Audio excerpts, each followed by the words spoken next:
The vase made a soft clink when his sleeve brushed it, a sound so small it shouldn't have meant anything, but it landed like a verdict in that pale living room he'd insisted we paint the color of quiet. He kept staring past me, eyes on the decor he'd picked, hair styled like he had somewhere better to be, hand fidgeting where his wedding band used to sit before it began blocking his energy. He spoke carefully, like a man trying to lead a frightened horse, telling me he needed space, that safety was a cage, that I wasn't fun anymore. The words floated like incense, pretty vague, and meant to numb. My gaze drifted to the wooden beam he'd installed for no reason other than vibe a line across the ceiling that had cost an entire year of my bonus. When he said trial separation, something within me went perfectly still, the kind of stillness that arrives when a pattern finally resolves and you know exactly what you're looking at. The room smelled faintly of lemon oil, and the last candle he bought a scent called New Beginning, and I could hear my own heartbeat over the hum of the air vent. Before I keep going, tell me where you're listening from tonight, and if stories of quiet justice help you breathe a little easier, tap like and subscribe so I can bring you more. My name is Judy Smith, and for 15 years I've been the one who kept the ground under our feet from splitting open. I was raised by a school secretary and a postal carrier who believed in balancing checkbooks and telling the truth, even when it made Thanksgiving awkward, and I carried those habits right into our life. I became the spreadsheet person, the one who knew how much the mortgage would rise if the county reassessed, who compared insurance riders, who could make a stubborn appliance last 3 more years because the warranty said so. Eric admired it when we were young, or said he did, telling friends I was his rock while he tried on dreams, like new jackets, pottery, yoga coaching, whatever promised a more interesting version of himself. We made a pretty picture back then, 2 people in a small apartment eating pizza on the floor and believing there was no difference between romance and teamwork. The truth is, you can live a long time inside a picture if you don't touch the glass too hard. We bought a house with rooms we didn't need and filled them with a style he called calm, which meant I was the one making late-night calls to keep the contractor on schedule. I kept saying yes to his experiments because he kept promising that this one finally would make him feel like the person he was meant to be. It didn't bother me at first when he picked up tennis or found a meditation group or talked about breathwork with a woman named Vanessa, who seemed to understand the universe better than the rest of us. People need hobbies, I told myself, and I had one too: responsibility. My days were numbers and meetings. My nights were laundry that somehow folded itself and meals that imagined their way onto plates. In our marriage, money acted like weather, always there, quietly providing cover until tiny shifts became storms. He had new clothes I hadn't seen before, brands that came with glossy tags and airy slogans about living authentically. His phone lit up with messages that made him smile at midnight, and if I asked, he called them group chats. He stopped wearing his ring and said metal interfered with his flow, like love was a frequency you could improve by taking jewelry off. These things gathered the way dust does on a shelf, too fine to notice daily, impossible to ignore in a bright shaft of morning light. I kept wiping, kept polishing, certain I could make the surface shine again if I worked harder. We began speaking different dialects of the same language. I said plan, and he heard prison.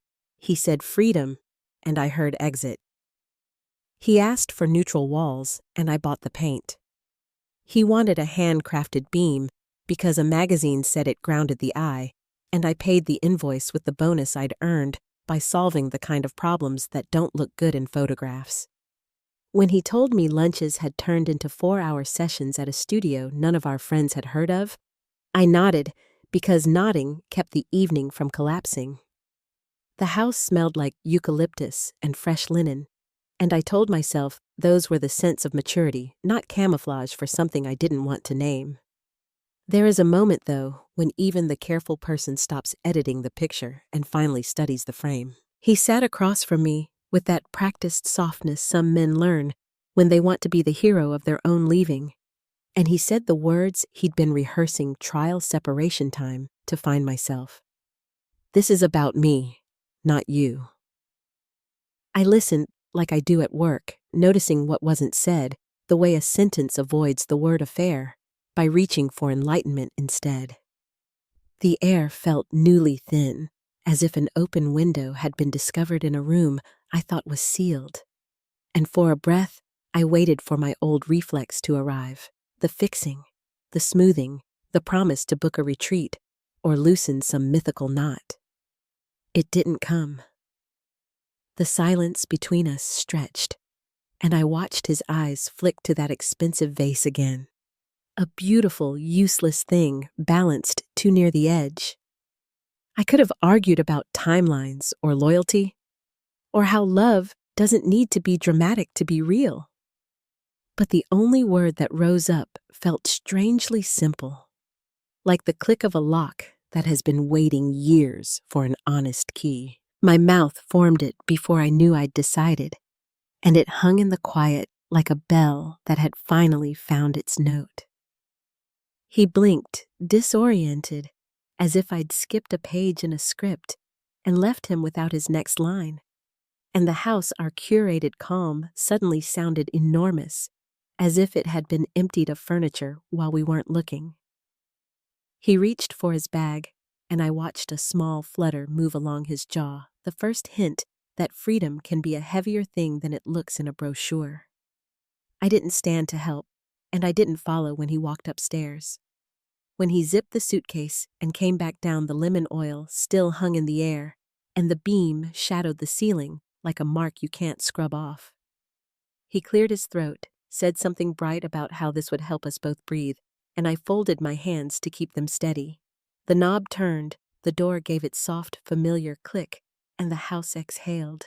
I sat listening to the quiet I had spent years earning, and felt a pinprick of cold, not fear exactly, but recognition. The picture was broken, and the glass had always been thinner than I wanted to admit. I looked at the phone on the table, the screen black, and waiting, and knew the next sound I heard would decide whether I was the woman who kept carrying or the woman who finally set it all down. When the front door closed behind him, I sat in the silence listening to the tick of the clock on the wall.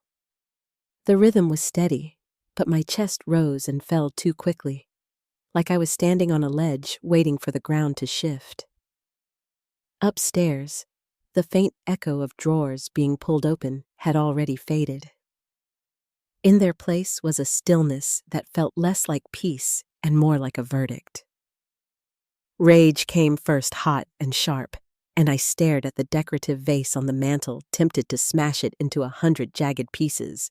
Then grief surged heavy and suffocating, reminding me of the man who once shared pizza with me on a bare floor and swore I was the best thing that had ever happened to him. For 1 hour, I let those feelings roll through me unchecked. I cried until my throat ached and my palms were pressed hard against my eyes. Then, like a storm that suddenly passes, clarity arrived cold and solid. This wasn't a trial separation. It was an ambush, and I refused to be the victim of it. My phone sat on the table, black screen reflecting back my face, and I reached for it with hands that no longer shook. My first call wasn't to my sister or a friend. It wasn't even to the bank. It was to the number a colleague had given me months earlier when she mentioned her divorce had gone more smoothly than she ever thought possible. Richard Grant, family law attorney. His voicemail picked up and I spoke slowly, each word stripped of hesitation. My name is Judy Smith. My husband has asked for a trial separation, and I believe it is more serious than that. Please return my call at your earliest convenience. When I hung up, I sat still, surprised at how calm my voice had sounded.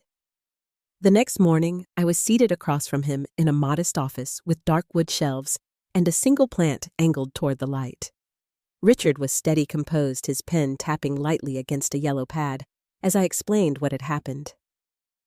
I told him about Eric's sudden insistence on freedom, the patterns of late-night messages, the expensive new clothes, and the hours with Vanessa that never seemed to have an explanation. When I finished, he leaned back in his chair. Eyes sharp, voice measured. Judy, separation is not just an emotional moment. It is a legal marker. Every choice you make from this point must be transparent and defensible. You're not here for revenge. You're here to protect yourself. His calmness steadied me in return, like a heavy anchor dropped in turbulent water. Where do we start? I asked. Financial separation, he said without pause. You need your own accounts immediately. Move your salary document every transfer. Leave him access to enough that you can't be accused of cutting him off, but ensure your income is safe. Next, credit. Cancel his supplementary cards before he racks up debt in your name. Insurance will follow. Each step builds a wall between his choices and your stability. The words were clinical, practical, and they felt like armor being strapped to my chest. That afternoon, I sat at my desk at home, laptop open, heart steady, in a way it hadn't been in days. I opened a new checking account in my name alone. I didn't empty our joint account. Instead, I left $4,000 there, enough for groceries, bills, or whatever he claimed to need. Every transfer I made was documented in a spreadsheet with the exact date and time noted just as Richard had advised. Then I updated my direct deposit with HR, making sure every future paycheck flowed straight into that new account. My hands moved with deliberate certainty, each keystroke a clean break from years of silent sacrifice. The hardest moment came when I picked up the phone and called the credit card company. My voice was steady when I said, "My husband and I are separated. Please cancel his supplementary card immediately." The agent asked if I wanted to dispute the outstanding balance of over $8,000. My chest tightened, but my reply was clear. No, I'll take responsibility. It felt like cutting off a limb to save the body, painful but clean. Insurance was next. I logged into the HR portal, heart pounding, and updated my marital status to legally separated. A notice appeared: spousal benefits will terminate at the end of the month. 15 days, and Eric's health, dental, and vision coverage would be gone. His migraine medication alone would cost him more than $600 out of pocket. Freedom, it seemed, came with a price tag he hadn't thought about. 2 days later, he breezed into the house, whistling as he tossed shirts into a designer duffel bag. He didn't even glance at me until he was halfway down the hall. "Hope you're not too lonely rattling around in this big place," he said with a smile that used to melt me, but now looked rehearsed. "I'm managing," I replied, voice even. He kept scrolling on his phone, his back to me. "You should try meditation, Judy." "Vanessa says I've started the formal process," I interrupted. His head snapped up. "Process?" "The separation," I said flatly. "Legal proceedings. I've retained counsel. You'll probably want to talk to a lawyer." For a moment, he blinked, stunned, before trying to recover with a scoff. "Oh, Judy, don't be dramatic. This is a trial separation. We'll talk in a few weeks." "I'm just finding myself." "You'll want a lawyer," I repeated, my tone leaving no space for argument. Silence settled heavy in the room. He opened his mouth, closed it again, and then slung the duffel bag over his shoulder. He didn't meet my eyes as he left the front door, clicking shut behind him. That night, the house felt like a museum of echoes. His laughter lingered in the corners, his voice murmured in the walls, and even the smell of his cologne haunted the air. I walked into the kitchen and found myself staring at the blender he'd insisted we buy last year, claiming it would change his health. He used it twice. My hand rested on the glass pitcher, and I laughed, sharp and humorless. This was him in every object, a promise of transformation abandoned as soon as the thrill wore off. For the first time, I let myself say the truth out loud. He's not coming back. The words didn't break me. They steadied me. The next morning, my phone buzzed. A message from Eric. "This is so weird. My card just got declined at Lululemon. Can you call them? Their system must be down." I stared at the screen, almost laughing. For him, financial security had always been invisible, a resource as natural as air. Now he was choking.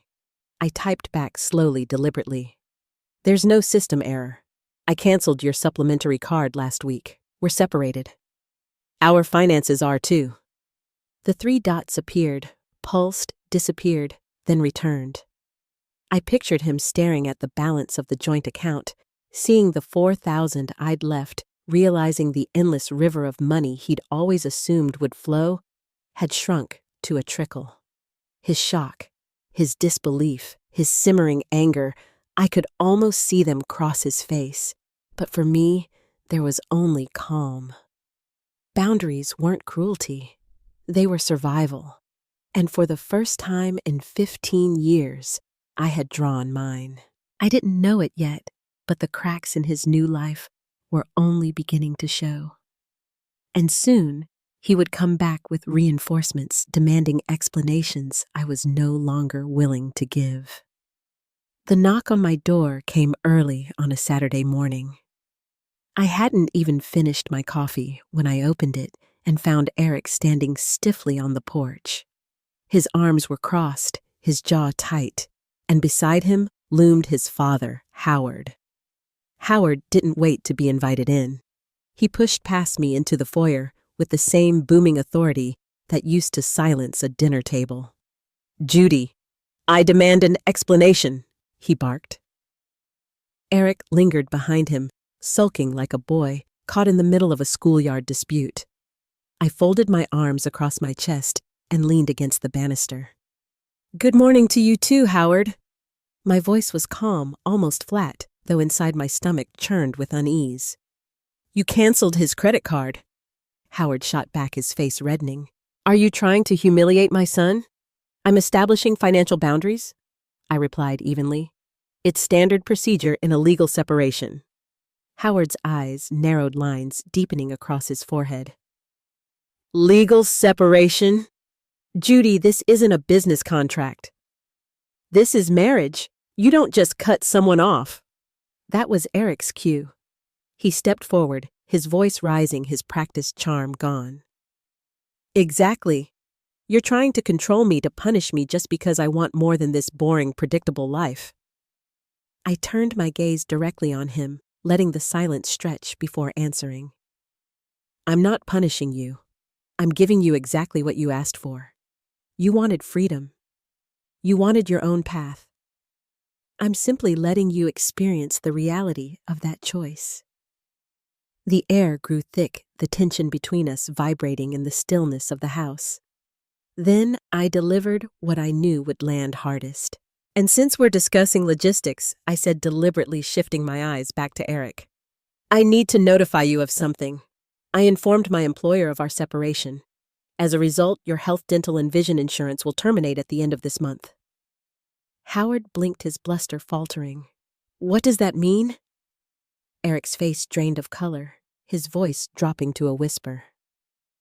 "My prescription." I nodded once. "Your migraine medication. Without insurance, it will cost more than $600 a month. Cobra coverage will be available, but closer to 9. Howard's mouth fell open. "That's monstrous. You can't do that to him. He has a medical condition. He's a 38-year-old man who chose separation," I said quietly but firmly. "The coverage was part of our marriage. He ended the marriage. He ends the benefits. That isn't cruelty. It's consequence."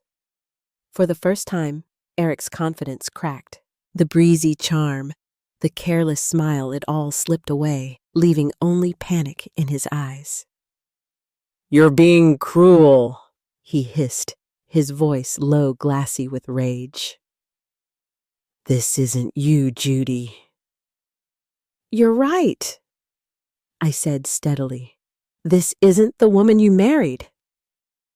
She would have absorbed the betrayal, stayed silent, and kept providing. "That woman is gone." Howard stepped closer, voice rising again. "We'll call a lawyer. You'll be hearing from us." I would expect nothing less. I answered, the faintest trace of a smile touching my lips. I already retained mine. The color drained further from Eric's face. He grabbed his father's arm and stormed out the door, slamming so hard the glass in the frame rattled. The silence afterward felt like a release. I leaned against the banister, my heart pounding, but not from fear. I thought of the nights I'd sat beside him in the dark, pressing cool cloths to his forehead during those migraines, whispering reassurances, carrying the weight of his pain as if it were my own. I had once believed that was love, that it meant carrying everything for both of us. But standing there in the quiet house, I understood something new. Love without respect is servitude, and servitude was over. That evening, I poured a glass of wine and sat by the window as the last light of day faded across the street. The house felt too large, too quiet, but under that loneliness was something sharper clarity. Eric thought this was a performance, a temporary break, and that I would wait in the wings until he decided to resume his starring role. What he didn't realize was that the play had ended. The curtain was down. 2 weeks later, the letter arrived. Heavy cream paper, embossed navy lettering, at the top the name of Eric's lawyer. Inside was a carefully crafted story where I was painted as a vindictive wife who had abandoned her fragile, emotional husband. According to them, I had maliciously severed financial ties, leaving him destitute, humiliated, and without essential medical care. The letter demanded I reinstate full financial support, cover his medical expenses, and my favorite part, pay for his legal fees. I almost laughed, but I didn't. Instead, I slid the letter across Richard's desk the next morning. He skimmed it, his lips twitching at the corners. "Shock and awe tactic," he said calmly. "They're hoping you'll panic and fold." "We won't." His calmness was contagious. He drafted our response with precision, each sentence sharp as glass. We didn't mirror their theatrics. We simply presented the facts. Eric had voluntarily left the marital home. I had acted on legal advice. The joint account still contained $4,000 for his use. Every accusation they lobbed was countered with evidence clean and cold. But Richard didn't stop there. He leaned back, tapping his pen lightly. "If you're comfortable, Judy, I recommend we go on the offensive." I met his eyes. "What do you mean, dissipation of marital assets?" he explained. "If Eric used your shared money for his extracurricular activities, we can demand reimbursement. We'll need proof." I thought about the late-night messages, the new clothes, the retreats he attended with Vanessa. Proof wouldn't be difficult to find. I drew a slow breath, steady and deliberate. Do it.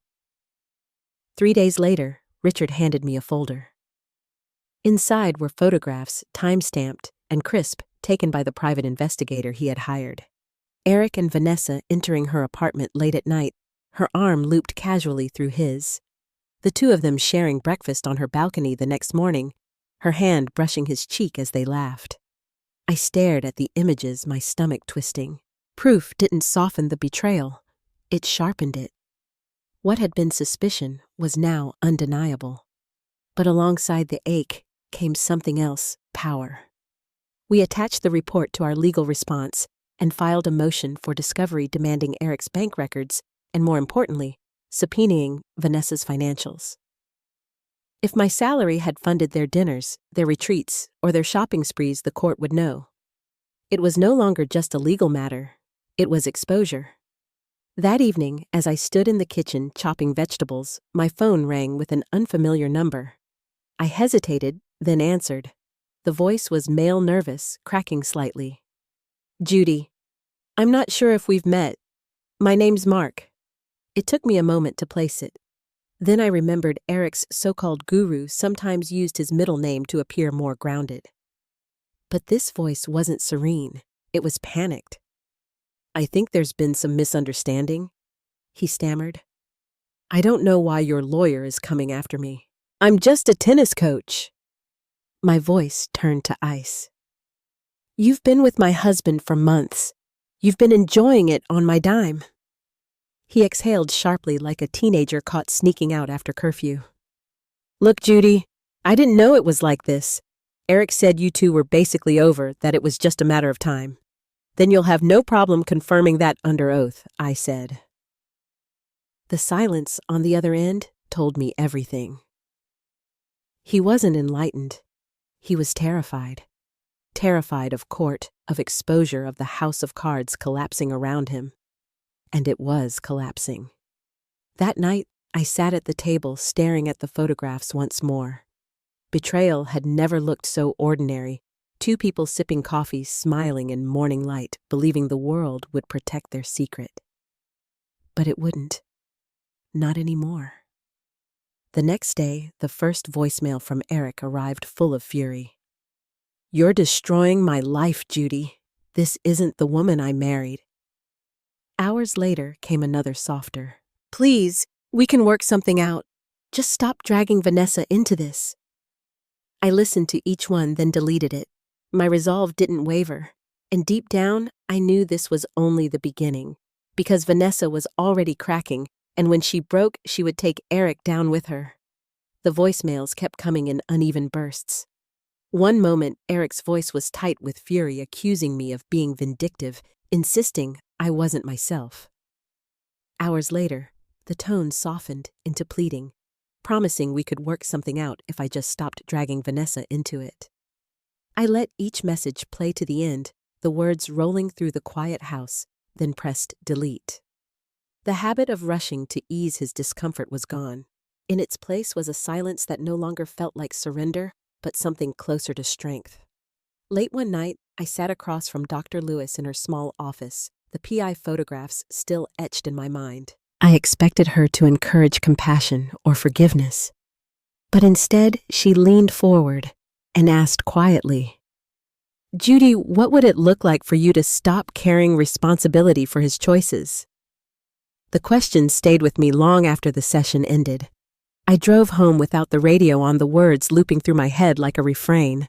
I had carried his burdens so long I had almost forgotten how to stand without them. That night, unable to sleep, I wandered into the kitchen. The espresso machine Eric had insisted on buying sat untouched in the corner. Still complicated, still too much trouble for him to ever use. I pressed the button and waited, listening to the soft hum and hiss, the slow pour into the cup. The taste was sharp, almost bitter, but it grounded me. He had mocked me for finding joy in small rituals, calling me boring for clinging to routine. Yet standing there in the quiet, I realized what he dismissed as dull had kept me alive. Routine wasn't a cage. It was peace. The next morning, Richard called with a new development. Vanessa's lawyer had reached out, nervous and tentative. "She doesn't want to be subpoenaed," Richard explained, his voice steady. "Her reputation at the club, her students, none of it would survive exposure." "She's cracking." I held the phone to my ear, staring out the window at the empty street. Not triumph, not relief, but something more subtle filled me, the sense that balance was shifting. Eric must have sensed it too. His messages grew erratic, flipping between rage and desperation. "You're a monster," one read. Minutes later, another. "Please, Judy, just stop. Let's settle this quietly for old time's sake." And then, one that nearly made me laugh out loud. "Vanessa thinks you're obsessed with us. She says you're projecting your insecurities." I set the phone down on the counter, shaking my head. Obsessed. For the first time in years, my mind wasn't consumed with cleaning up his chaos. For the first time, there was space to notice the hum of the refrigerator, the sound of my own breath, the quiet steadiness of a life finally mine. But Howard wasn't finished. One Sunday afternoon, he showed up unannounced, pounding on my door until the wood shook. When I opened it, his face was flushed, his words spilling fast with anger. You're ruining my son's life. He's sick, Judy. You know about his migraines. How can you strip him of everything and still sleep at night? I let his voice thunder through the hallway, his fury crashing against me like waves against rock. When he finally stopped to breathe, I said evenly, "Howard, your son made choices. I am not responsible for cleaning them up anymore." His eyes widened, as if I had spoken a language he couldn't translate. "But you're his wife." "No," I answered softly but firmly. "I was his wife." He ended that when he chose someone else. His mouth opened, then closed again, and without another word, he stormed off, muttering that I would regret it. I stood in the doorway, watching him retreat, the chill of the autumn air brushing across my skin. Some men I thought would never understand a woman choosing not to carry what was never hers. That week in therapy, I admitted something I hadn't dared to before. "I'm not angry at Vanessa," I said slowly. "Not really. I'm angry at myself for ignoring the signs, for carrying him so long that he believed I always would." Dr. Lewis nodded, her voice low and calm. "What if anger isn't the end point? What if it's the bridge? The bridge to what I asked? To freedom," she said simply. The word lingered in my chest long after I left her office, filling the empty spaces with something that almost felt like possibility. The days settled into quiet rhythms. I cooked simple meals for one. I read books stacked by my bed. I took evening walks beneath the soft glow of the streetlights. Yet under that calm, I felt the weight of the case building. Richard kept me updated, each email a reminder that the walls Eric had built on charm and illusion were crumbling. Vanessa's fear of exposure had tipped the balance. She wanted out, even if it meant pulling Eric down with her. One evening, Richard forwarded me her lawyer's proposal. Vanessa was willing to provide a sworn statement confirming the affair, the timeline, and even the expenses Eric had covered, as long as she was dropped from the case. I stared at the words on the screen until they blurred. The woman who was supposed to be Eric's new beginning was now bargaining to save herself, even if it meant burning him down. The irony stung, sharp and undeniable. That night, another voicemail came from Eric, his voice cracking with desperation. "Judy, please. Vanessa's panicking. She says she can't handle this. Don't do this to us. Don't make her suffer because of me." I held the phone loosely in my hand, letting his words pass through me. Once they would have hooked deep into my guilt, dragging me back into the cycle of sacrifice. But now, I whispered to the quiet room, "You're suffering because of you, Eric. Not me." And for the first time, I believed it. It was clear the battle had turned. The cracks were no longer mine to carry. They were his. And soon, the walls he had built on pretense and borrowed devotion would collapse completely. The only question left was how loudly they would fall. The affidavit arrived on Richard's desk one gray morning, in a thick envelope marked with Vanessa's attorney's seal. Inside was a sworn statement that unraveled Eric's carefully spun narrative. She confirmed their affair had begun long before Eric moved out. She listed the dinners, retreats, and shopping sprees he had paid for with our joint funds. She even admitted Eric had promised her a new life once he cut ties with me. The betrayal was sharp, but what struck me harder was her willingness to protect her own reputation at his expense. The sale he had chased so desperately was abandoning him now that the winds had turned. Richard read the document with a practiced calm, his finger tapping lightly on the page. "This destroys their story," he said matter-of-factly. "No judge will side with Eric now. Infidelity strips him of leverage. Dissipation of assets means we demand reimbursement." His voice was steady, but I could feel the shift, the ground finally tilting in my favor. Eric's performance was collapsing, and this time, there would be no curtain call. The next hearing was brief. Eric's lawyer, once loud and aggressive, suddenly sounded subdued.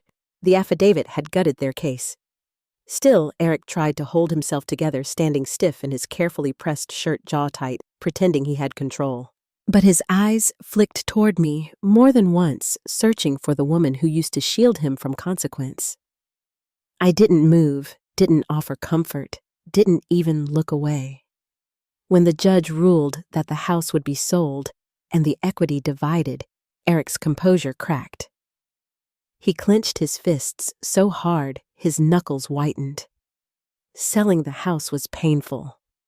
I walked through each room for the last time, touching the walls I had painted, the shelves I had lined with books, the kitchen where I had cooked more meals than I could count. Yet every corner carried his shadow, every object whispered of sacrifices I had made to keep our life afloat. Letting it go felt less like loss and more like cleansing. My half of the equity became the down payment on a modest condo across town. His half, reduced by the $15,000 he had squandered on Vanessa, became a lump sum he clung to like a lifeline. Eric fought for spousal support, a last desperate attempt to tie me to his failures. His lawyer argued for stability while he rebuilt his life, but the judge wasn't swayed. With infidelity proven and his misuse of marital funds documented, Eric was granted only 2 years of minimal rehabilitative alimony. It was barely enough to cover rent on a small apartment. I sat in the courtroom, listening steady and unshaken, while Eric's face drained of color. The man who once demanded freedom now stood cornered, dependent on scraps he never imagined needing. Vanessa was gone by then. Whether she left him or he left her, I didn't care. She disappeared the moment her affidavit was signed, vanishing from his side without a backward glance. Whatever illusion he had clung to of a new life with her dissolved overnight. Howard still called me occasionally, his voice swinging between fury and sorrow. "You've destroyed him," he accused. I never argued. I simply said, "No." He destroyed himself and ended the call.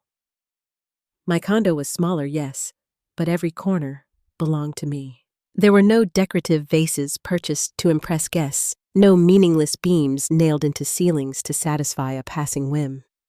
Just shelves filled with my own books, an armchair worn perfectly to the shape of my body, and the espresso machine Eric had once mocked, but I now used every morning. At first, the silence startled me. I had lived so long with the constant hum of his chaos that the stillness felt foreign. But with time, the quiet became a balm, each day settling into rhythms that were mine alone. One Saturday morning, I stood in the kitchen with sunlight streaming through the blinds, sipping coffee that tasted sharper, cleaner than I remembered. I thought about the hearings, the affidavits, the nights spent waiting for updates from Richard. How exhausting it had been, how merciless, but also how necessary. What remained wasn't bitterness. It was space, space to breathe, to choose to live without the weight of someone else's whims. Eric had once accused me of living too safely, of clinging to routine until life dulled into predictability. But as I poured a second cup and stepped onto my small balcony, I understood what he never could. Predictability wasn't prison. It was freedom.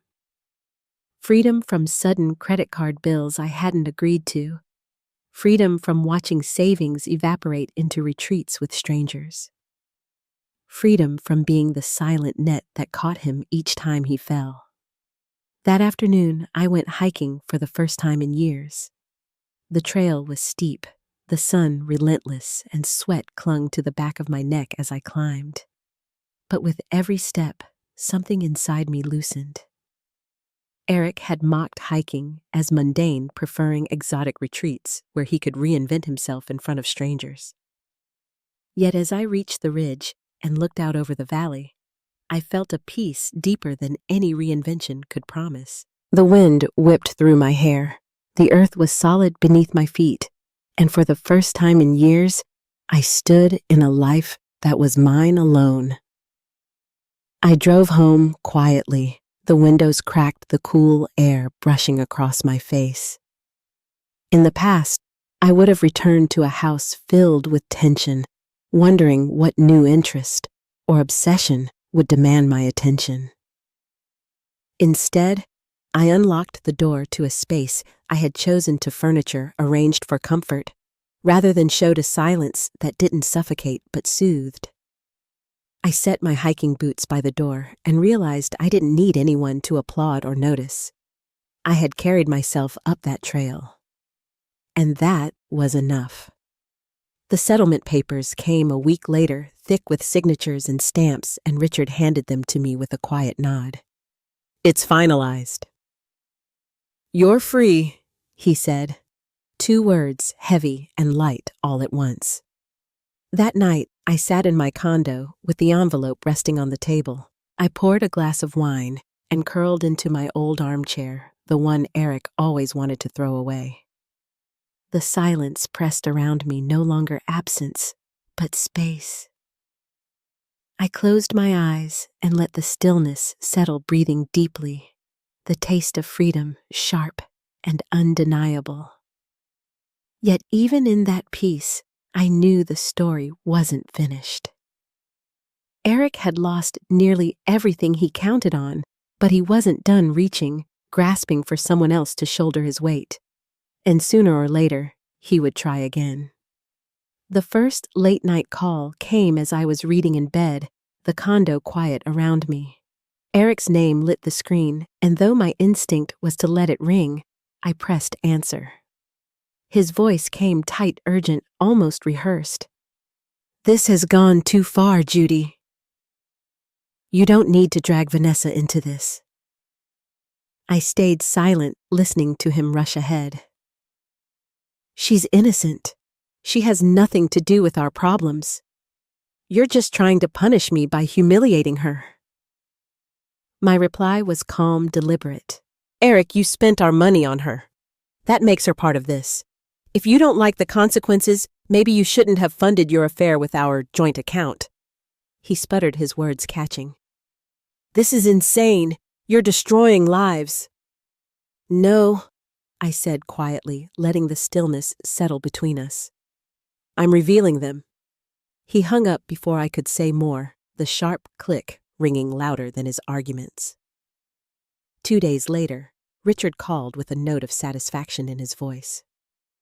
Vanessa's counsel reached out again. "She's nervous, terrified of being subpoenaed. Her reputation, her career, her standing at the club, it wouldn't survive." He paused, the weight of his words deliberate. "She's already cracking." I let the breath ease from my chest. Not triumph, but a sense of balance being restored. For weeks, Eric had sent me messages that swung from accusations to pleading. "You'll regret this," one read, full of rage. Hours later came another. "Please, Judy, stop. Let's settle quietly." And then the one that revealed more than he realized. "Vanessa says you're obsessed with us. She thinks you can't move on." I stared at the message, shaking my head.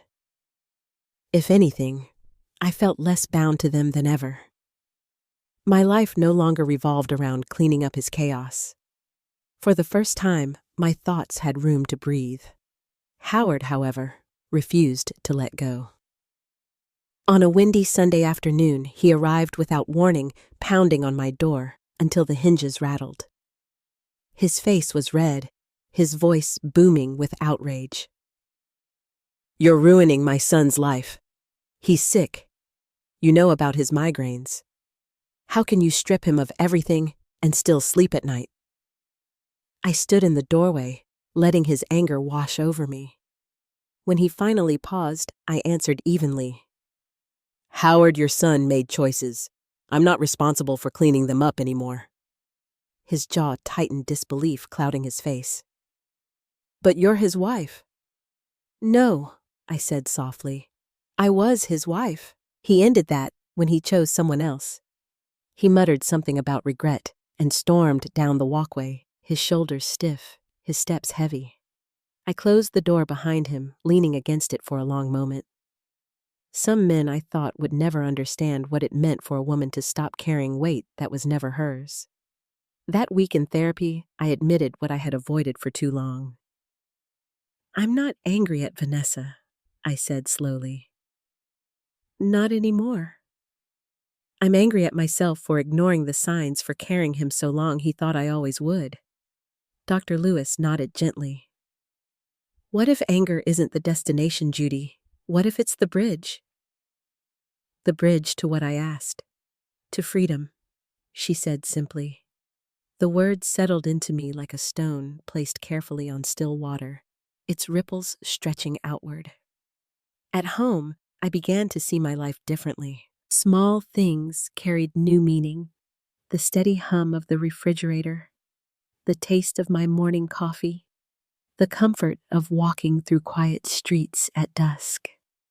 For years, I had lived surrounded by noise, his demands, his whims, his endless search for something better. Now, the silence was mine, and it steadied me. One morning, Richard forwarded me an email from Vanessa's attorney. She was ready to provide a sworn statement confirming everything: the affair, the timeline, the money Eric had spent. In exchange, she wanted her name dropped from the proceedings. I read the message twice, the irony sharp. The woman who was supposed to be Eric's new beginning was willing to burn him down to save herself. That evening, another voicemail from Eric landed on my phone. His voice cracked, the desperation raw now. "Please, Judy. Vanessa's panicking. She can't take this. Don't do this to us.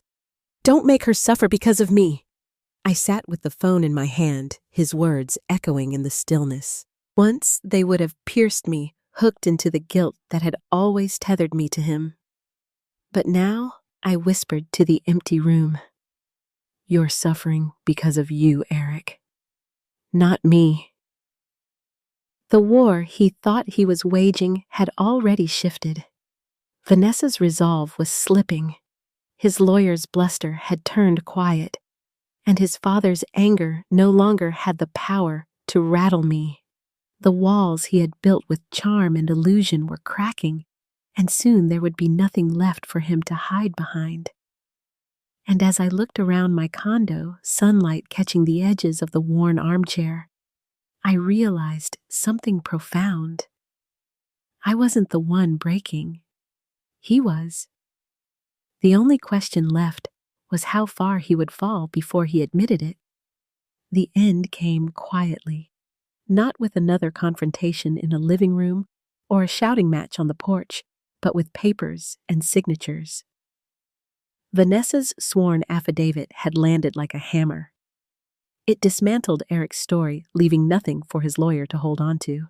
She confirmed every detail: when the affair began, how long it had lasted, the money spent on her retreats and clothes, the promises Eric made while he was still living under my roof.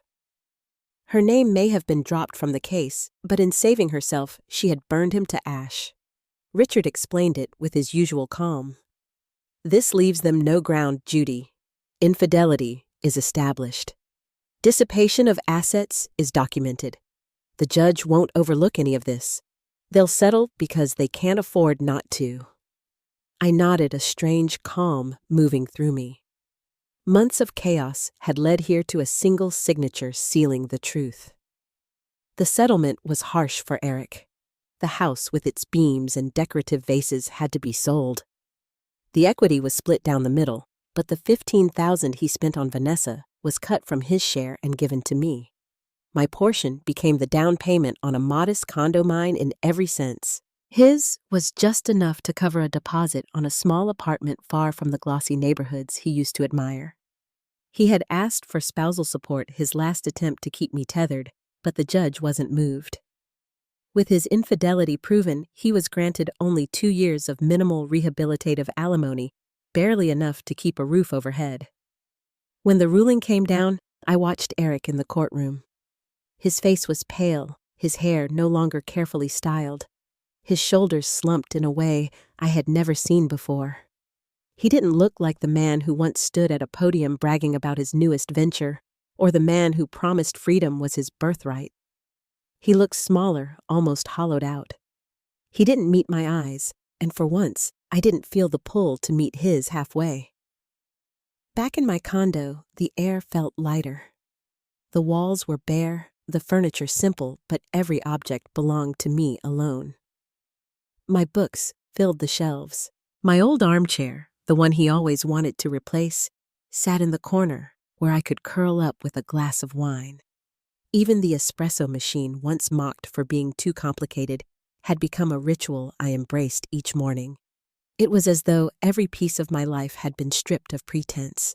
No more beams that cost a year's bonus, no more overpriced vases bought to impress guests. Just space that was mine, shaped by my own hands. Eric's unraveling was swift. He moved into a cramped one-bedroom on the edge of town.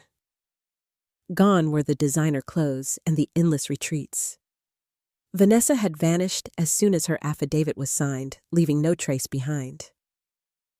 Whether she abandoned him or he let her go, it didn't matter. She was gone, and with her the illusion of a new life. Howard still called. His voice was sharp with blame. "You've destroyed him," he said one evening, his tone almost accusing me of cruelty. I didn't argue. I simply said no. He destroyed himself and ended the call. The silence afterward was clean free of the weight I had carried for so long. At first, the quiet in my condo felt strange. I had lived so long with Eric's chaos buzzing in the background that peace seemed foreign. But with time, I grew to welcome it. I built small rituals, coffee each morning, evening walks through tree-lined streets, books stacked high on my nightstand. Each act was a reminder that I was no longer living for someone else's whims. One Saturday morning, I packed a small bag and joined a hiking group. The air was crisp, the trail steep, the sun warming my back as I climbed. Around me, strangers walked at their own pace, conversations fading into the rhythm of footsteps and breath. Halfway up, a woman glanced at me and smiled. First time she asked. "Yes," I admitted. "You're doing great," she said, then moved ahead. The kindness was small, but it landed deeply. I didn't need to be carried anymore. I could carry myself. When I reached the ridge and looked out across the valley, the wind whipping through my hair, something inside me loosened. I wasn't standing at the edge of a life defined by sacrifice. I was standing in the middle of my own, steady and whole. The drive home was quiet, but my thoughts were clear. Eric had once mocked hiking as dull, preferring retreats where he could reinvent himself. But this climb, this view, was enough. It wasn't reinvention I wanted. It was peace. That evening, I poured a glass of wine and sat in my armchair, the sun setting outside my window. The settlement was done, the hearings over the papers signed. Eric's world had collapsed not by my hand, but by the weight of his own choices. My world was smaller now, quieter, but every corner of it belonged to me. And though part of me still grieved the man I thought I had married, another part whispered something simple, something undeniable. I had survived. I had endured. And for the first time in years, I was free. Yet even in that stillness, I sensed the story hadn't finished writing itself. Eric had lost nearly everything, but men like him rarely stopped reaching for someone else to shoulder their burdens. I knew it was only a matter of time before he tried again. The divorce papers arrived in a thick envelope, heavy with stamps and signatures. Richard slid them across his desk with the same calm he had carried from the very beginning. "It's finalized," he said quietly. "You're free." I carried the envelope home in my bag, its weight strangely symbolic. That night, I set it on my coffee table, poured myself a glass of wine, and curled into the old armchair Eric had once called ugly. To me, it felt beautiful, shaped by years of use, perfectly fitted to me, and finally mine, without question. The condo was small, the walls still bare, but it held no debts, no pretense, no hidden compromises. Each morning, I brewed coffee from the espresso machine he had once dismissed. And each sip reminded me that routine wasn't dullness, it was grounding. In the evenings, I walked the quiet streets, noticing the way porch lights flickered on one by one, how the air cooled and settled. These were ordinary things, yet they felt extraordinary in their simplicity. My life no longer felt like something I had to carry for two. It was mine, steady and whole. Eric's world, on the other hand, had unraveled completely. The settlement left him with little more than a modest apartment and 2 years of minimal support that would vanish before he found another person to lean on. Vanessa had disappeared without ceremony, leaving only the memory of her affidavit. Howard called a few times, his voice thick with anger, but the conversations never lasted long. I didn't need to defend myself anymore. The facts spoke for themselves, and the choices had always been theirs.